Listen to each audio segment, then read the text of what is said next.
Video like जरूर कर लीजिए और ऐसे वीडियो लगातार फ्री में पाने के लिए चैनल को तुरंत सब्सक्राइब कर लीजिए और बेल आइकन को जरूर टैप कर लीजिए ताकि आगे भी सारे वीडियो आपको मिलते रहे। यूट्यूब में फॉलो करते हैं तो प्लीज ये वाला फ्री टेलीग्राम चैनल जरूर ज्वाइन कर लीजिएगा। सारे नोटिफिकेशन सारे अपडेट यहीं पे आते हैं, ध्यान रखिए। हेलो फ्रेंड्स, कैसे हैं आप सभी लोग। मैं प्रियंका एग्ज़ाम प्रिपरेशन के यूट्यूब चैनल पर एक बार फिर से आप सभी का स्वागत करती हूं। आई होप आप सभी लोग अच्छे होंगे, बेहतर ढंग से प्रिपरेशन भी कर रहे होंगे। आज की क्लास इंडियन पॉलिटी की है, भारत की राज्य व्यवस्था। इससे रिलेटेड हम लोग 500 MCQ सॉल्व करेंगे। ऑलरेडी हम लोगों ने काफ़ी क्वेश्चन इसमें हल भी कर लिए हैं। तो पिछली क्लासेस में हम लोगों ने साइंस के 500 क्वेश्चन सॉल्व कर लिए हैं। अगर आपने पिछली क्लासेस नहीं देखी हैं तो चैनल पर प्लेलिस्ट बनी हुई है, आप उसमें सारी क्लासेस देख सकते हैं। इसके साथ साथ अगर आप UPPSC से रिलेटेड किसी भी एग्ज़ाम की प्रिपरेशन कर रहे हैं, प्री प्लस मेंस की कंप्लीट प्रिपरेशन आप एक जगह कर सकते हैं। स्टेट PCS एग्ज़ाम हो, UPPCS या फिर RO का री एग्ज़ाम होना है, इन सभी एग्ज़ाम को टारगेट करते हुए आप एक जगह से फुल स्टडी मटेरियल पा सकते हैं। मैंने डिस्क्रिप्शन बॉक्स में आपको नंबर प्रोवाइड कर दिए हैं, आप कॉल करके या फिर मैसेज करके जानकारी ले सकते हैं। अभी न्यू वैकेंसीज़ भी आ रही है, जैसे इलाहाबाद हाई कोर्ट के RO की आपको प्रिपरेशन करनी है तो उनकी प्रिपरेशन कर सकते हैं, BEO की प्रिपरेशन भी कर सकते हैं। इसके अलावा किसी भी आप कम्पिटिटिव एग्ज़ाम की प्रिपरेशन करना चाहते हैं तो आप जानकारी नंबर्स पे ले सकते हैं। स्टडी फॉर सिविल सर्विसेज आपको कंप्लीट स्टडी मटेरियल प्रोवाइड कराता है और आप कम समय में लेटेस्ट ट्रेंड और पैटर्न को फॉलो करते हुए आप अपनी प्रैक्टिस भी कर सकते हैं और फुल स्टडी मटेरियल भी पा सकते हैं। तो ये होगी आपकी कोर्स से रिलेटेड जानकारी। आज स्टार्ट करते हैं अपने आगे के प्रश्नों को। 135 प्रश्न हम लोग इस सीरीज़ के सॉल्व कर चुके हैं। आज उससे आगे के प्रश्नों को देखेंगे। तो सबसे पहला प्रश्न है, 104वां संविधान संशोधन विधेयक किससे संबंधित था। ऑप्शन ए है कुछ राज्यों में विधान परिषद की समाप्ति से। ऑप्शन बी है भारत के बाहर रहने वाले भारतीय मूल के लोगों के लिए द्वैध नागरिकता आरंभ करने से। ऑप्शन सी है निजी शिक्षा संस्थानों में सामाजिक तथा शैक्षिक दृष्टि से पिछड़े वर्गों के लिए कोटा प्रदान करने से। और ऑप्शन डी है केंद्र सरकार के अधीन नौकरियों पर धार्मिक अल्पसंख्यकों के लिए कोटा प्रदान करने से। अब बताना है इनमें से जो ऑप्शंस दिए गए हैं तो 104वां संविधान संशोधन किससे संबंधित था। इन सारे ऑप्शंस को आप ध्यान से देखेंगे और आंसर राइट करेंगे। ऑप्शन सी, निजी शिक्षा संस्थानों में सामाजिक और शैक्षिक दृष्टि से जो पिछड़े वर्गों के लिए कोटा प्रदान किया गया वो 104वां संविधान संशोधन विधेयक था। तो ऑप्शन सी राइट है। आगे बढ़ते हैं। नेक्स्ट क्वेश्चन है, निम्नलिखित में से कौन सा आयोग भारत के संविधान के एक अनुच्छेद के अंतर्गत सुस्पष्ट उपबंध के पालन में गठित हुआ। ऑप्शन ए विश्वविद्यालय अनुदान आयोग। ऑप्शन बी है राष्ट्रीय मानव अधिकार आयोग। ऑप्शन सी है निर्वाचन आयोग या ऑप्शन डी है केंद्रीय सतर्कता आयोग। इनका राइट आंसर आप करेंगे ऑप्शन सी, निर्वाचन आयोग। अगला प्रश्न है, 1946 में बनी अंतरिम सरकार में डॉक्टर राजेंद्र प्रसाद के पास कौन सा विभाग था। ऑप्शन ए है रक्षा। ऑप्शन बी है विदेशी मामले तथा राष्ट्रमंडल संबंध। ऑप्शन सी है खाद्य तथा कृषि और ऑप्शन डी है कोई भी नहीं। इसका राइट आंसर हो जाएगा ऑप्शन सी, खाद्य तथा कृषि। इस विभाग के जो अध्यक्ष थे वो डॉक्टर राजेंद्र प्रसाद थे। तो ऑप्शन सी राइट होगा। विदेशी मामले राष्ट्रमंडल संबंध, इनके जो प्रभारी थे वो जवाहरलाल नेहरू थे। इसके अलावा जो रक्षा विभाग है, ये रक्षा विभाग दिया गया था बलदेव सिंह को। तो रक्षा विभाग बलदेव सिंह के पास था। इसके अलावा गृह मामले, गृह मंत्रालय, सूचना प्रसारण, ये सरदार वल्लभ भाई पटेल के पास था ये विभाग। इसके अलावा आप वित्त विभाग याद कर लीजिए, लियाकत अली खान के पास था। शिक्षा और कला, ये सी राजगोपालाचारी थे इसके अध्यक्ष। स्वास्थ्य विभाग गजनफर अली खान के पास था। वित्त विभाग जगजीवन राम के पास था। ठीक है, तो ये कुछ विभाग हैं जिनके आप देख लेंगे कौन कौन से प्रभारी थे, उनका नाम मैंने आपको बताया है। अगला प्रश्न है, निम्नलिखित कथनों पर विचार कीजिए और इसमें से बताना है कौन सा कथन आपको सही दिया गया है। दोनों स्टेटमेंट ध्यान से देखिए। तो पहला स्टेटमेंट है, कोई व्यक्ति जिसने किसी उच्च न्यायालय के स्थायी न्यायाधीश के रूप में पद धारण किया है, उच्चतम न्यायालय के सिवाय भारत के किसी न्यायालय या किसी प्राधिकारी के समक्ष अभिवचन या कार्य नहीं कर सकता है।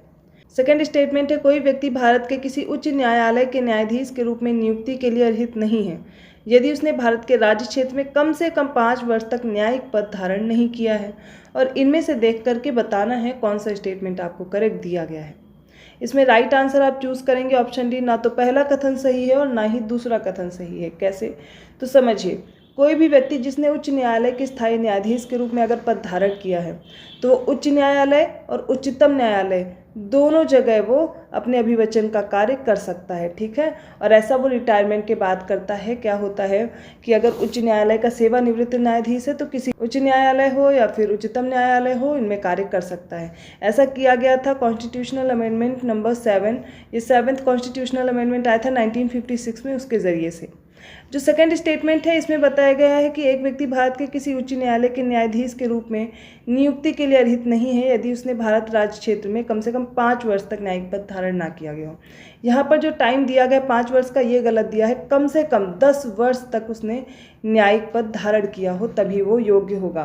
तो आपको न्यायाधीश नियुक्त होने के लिए, चाहे वो सुप्रीम कोर्ट हो चाहे वो हाई कोर्ट है, इनकी एलिजिबिलिटी आपको याद करनी पड़ेगी। तो हाई कोर्ट के जो जज होते हैं उनकी योग्यता ये होती है कि ये भारत के राज्य क्षेत्र में कम से कम 10 वर्ष तक न्यायिक पद धारण किया हो, या फिर किसी हाई कोर्ट का या ऐसे 2 या अधिक न्यायालयों का लगातार कम से कम 10 वर्ष का अधिवक्ता का उनका अभ्यास रहा हो। तो ये आप देखेंगे एलिजिबिलिटी हो जाएगी जो हाई कोर्ट के न्यायाधीश हैं, ठीक है। इनका स्थानांतरण कैसे होता है आर्टिकल 222 में दिया गया है, उसको मैं आगे जब प्रश्न आएंगे तो समझाऊंगी। 140वां प्रश्न है, निम्नलिखित कथनों पर विचार कीजिए और कौन से कथन सही हैं, ऐसा आपको बताना है। तो पहला कथन है, भारत के संविधान में 76वें संशोधन के अंतर्गत राज्य द्वारा 6 से 14 वर्ष के आयु वर्ग के बच्चों को निःशुल्क तथा अनिवार्य शिक्षा उपलब्ध कराना एक मूल अधिकार बनाया गया। सेकेंड स्टेटमेंट है, सर्व शिक्षा अभियान के अंतर्गत ग्रामीण क्षेत्रों तक में कंप्यूटर शिक्षा दिलाने का प्रावधान है। और थर्ड स्टेटमेंट है, शिक्षा भारत के संविधान के 42वें संशोधन 1976 द्वारा समवर्ती सूची में सम्मिलित की गई। अब इन सारे कथनों को ध्यानपूर्वक पढ़िए और अपना उत्तर दीजिए। इसका राइट आंसर करेंगे ऑप्शन सी। इसमें दूसरा और तीसरा स्टेटमेंट करेक्ट दिया गया है, लेकिन जो पहला स्टेटमेंट है ये रॉन्ग है, क्योंकि ये जो 6 से 14 वर्ष के आयु वर्ग के जो बच्चों के लिए निःशुल्क और अनिवार्य शिक्षा उपलब्ध कराना है, इसके तहत एक मूल अधिकार बनाया गया और वो कॉन्स्टिट्यूशनल अमेंडमेंट था 86वां संविधान संशोधन था जो कि 2002 में हुआ था। इसके जरिए से आर्टिकल 21A क्लॉज ए ये जोड़ा गया था, ठीक है, जो एक मौलिक अधिकार है। इसके तहत 6 से 14 वर्ष के जो बच्चे हैं इनके लिए निःशुल्क और अनिवार्य शिक्षा का प्रावधान किया गया है। पहले ये आर्टिकल 45 में था, नीति निर्देशक तत्व का भाग, लेकिन बाद में मौलिक अधिकार में इसको इंट्रोड्यूस किया गया। इसके अलावा सेकंड स्टेटमेंट करेक्ट है, सर्व शिक्षा अभियान के अंतर्गत ग्रामीण क्षेत्रों तक में कंप्यूटर शिक्षा दिलाने का भी प्रावधान है। और शिक्षा भारत में 42वें संविधान संशोधन 1976 के द्वारा समवर्ती सूची अर्थात इस पर कानून बनाने का अधिकार राज्य और केंद्र दोनों को है, तो इस समवर्ती सूची में सम्मिलित किया गया। ऑप्शन सी करेक्ट है, राइट। अगला प्रश्न है, जब भारतीय न्यायिक पद्धति में जनहित याचिका PIL लाया गया तब भारत के मुख्य न्यायमूर्ति कौन थे? Who was the Chief Justice of India when public interest litigation was introduced to the Indian judicial system? Option A है M हिदायतुल्ला, ऑप्शन बी है AM अहमदी, ऑप्शन सी है AS आनंद, या फिर ऑप्शन डी है PN भगवती। इसका राइट आंसर हो जाएगा option D PN Bhagwati. 142nd question है, निम्नलिखित कथनों पर विचार कीजिए और बताइए कौन से कथन आपको सही दिए गए हैं। पहला स्टेटमेंट है, चार्टर एक्ट 1853 के द्वारा ईस्ट इंडिया कंपनी के भारतीय व्यापार के एकाधिकार को समाप्त कर दिया गया। सेकेंड स्टेटमेंट है, भारत सरकार अधिनियम 1858 के तहत ब्रिटिश संसद ने ईस्ट इंडिया कंपनी को पूरी तरह समाप्त कर दिया और भारत पर सीधे शासन करने की जिम्मेदारी ली। तो पहला स्टेटमेंट करेक्ट है, ऑप्शन बी है केवल 2, ऑप्शन सी है दोनों 1 और 2, या फिर ऑप्शन डी है ना ही 1 और ना ही 2।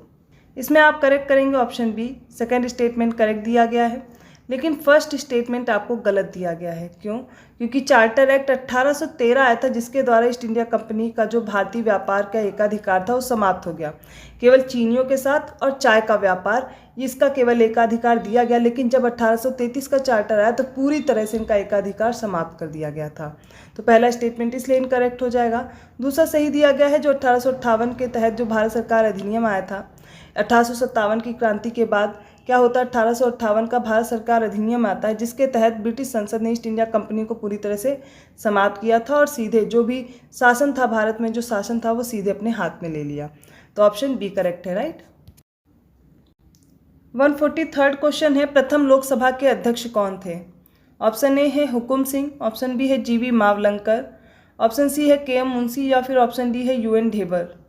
और इसका राइट आंसर हो जाएगा option B GV Mavalankar. 144 question है, इसमें एक कथन दिया गया है, दूसरा उसका कारण दिया गया है और इसी के अनुसार जो ये आपको कोड दिए गए हैं इनके अनुसार, इन कोड्स के अनुसार उत्तर देना है। तो सबसे पहले कथन देख लेते हैं। भारत संघ में मंत्रिपरिषद संयुक्त रूप से लोकसभा और राज्यसभा दोनों के प्रति उत्तरदायी होती है और इसका कारण दिया गया है क्योंकि लोकसभा और राज्यसभा दोनों के सदस्य संघीय सरकार में मंत्री बनने के लिए पात्रता रखते हैं। इसमें बताना है कौन सा आंसर आपका राइट होगा और यहाँ पर आप सही करेंगे ऑप्शन डी।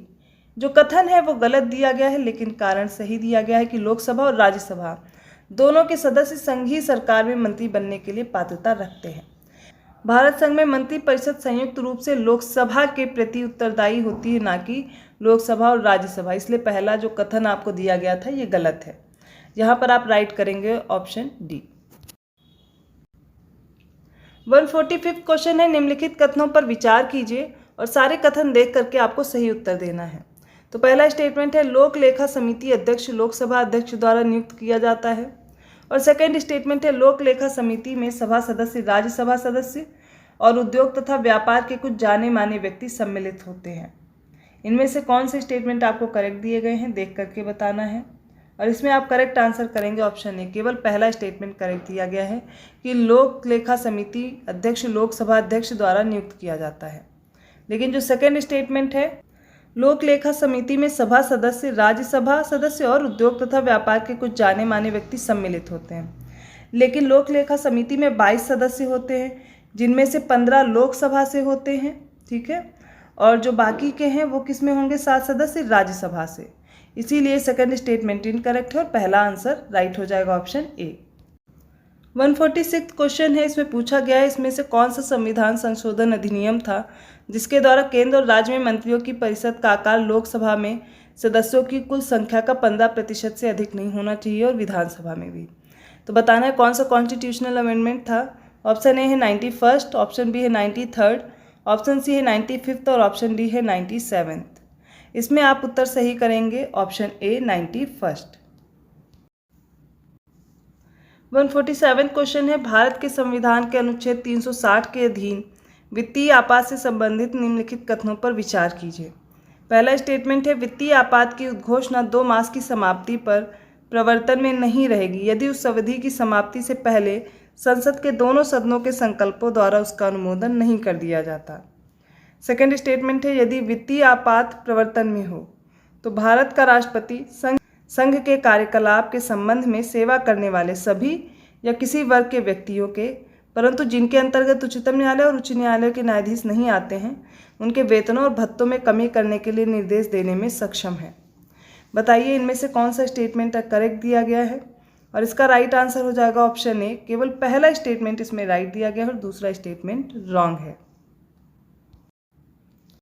अगला प्रश्न है नीचे दिए गए राज्यों को भारत के संपूर्ण राज्य का दर्जा प्राप्त होने का ही कालानुक्रम कौन सा है। ऑप्शन ए है सिक्किम, अरुणाचल प्रदेश, नागालैंड और हरियाणा। ऑप्शन बी है नागालैंड, हरियाणा, सिक्किम, अरुणाचल प्रदेश। ऑप्शन सी सिक्किम, हरियाणा, नागालैंड, अरुणाचल प्रदेश, या फिर ऑप्शन डी है पहले नागालैंड, अरुणाचल प्रदेश, सिक्किम और हरियाणा। प्रश्न का सही उत्तर होगा ऑप्शन बी नागालैंड, हरियाणा, सिक्किम और अरुणाचल प्रदेश। तो नागालैंड की स्थापना वर्ष है 1963। एक एक करके सबका देखते चलिए तो आपको याद हो जाएगा। फिर हरियाणा का है 1966। इसके बाद सिक्किम का देखिए 1975 और बचा अरुणाचल प्रदेश, इसकी स्थापना वर्ष है 1987। तो इसके अनुसार ऑप्शन बी राइट होगा। अगला प्रश्न है निम्नलिखित में से किसने भारत के उपराष्ट्रपति का पद संभाला है। पहले है मोहम्मद हिदायतुल्ला, सेकंड है फखरुद्दीन अली अहमद, थर्ड है नीलम संजीवन रेड्डी और ऑप्शन 4 जो दिया गया फोर्थ वाले वो शंकर दयाल शर्मा हैं। अब इनमें से बताना है सही उत्तर चुन करके कौन सा उत्तर सही होगा। सारे ऑप्शंस आपके सामने दिए गए हैं। इसका राइट आंसर करेंगे आप पहले तो मोहम्मद हिदायतुल्ला और फोर्थ है शंकर दयाल शर्मा। इन्होंने उपराष्ट्रपति का पद भी संभाला है और बाद में इन्होंने राष्ट्रपति का पद संभाला। तो ऑप्शन बी राइट होगा। अगला प्रश्न है वर्ष 1953 में जब आंध्र राज्य एक अलग राज्य बना तब उसकी राजधानी कौन बनी। ऑप्शन ए है गुंटूर, ऑप्शन बी है कुर्नूल, ऑप्शन सी है नेल्लोर और ऑप्शन डी है वारंगल। और इसका सही उत्तर हो जाएगा ऑप्शन बी कुर्नूल। तो ये पॉलिटी के आज हम लोगों ने कुछ प्रश्नों को देखा। आई होप आपको समझ में आए होंगे। किसी भी क्वेश्चन में डाउट है आप कमेंट करके मुझसे पूछ सकते हैं। अगर वीडियो अच्छा लगा तो प्लीज़ लाइक कीजिए, चैनल को सब्सक्राइब कीजिए और लोगों को शेयर करते रहिए। ऐसे ही और क्वेश्चन के साथ मैं डेली ये क्लास लेती रहूँगी। रात को 9 बजे आप रेडी रहिए मेरे साथ, और आपका क्या स्कोर रहा आप कमेंट करके मुझे बता सकते हैं। तो अगली क्लास में मिलते हैं हम लोग, तब तक के लिए धन्यवाद।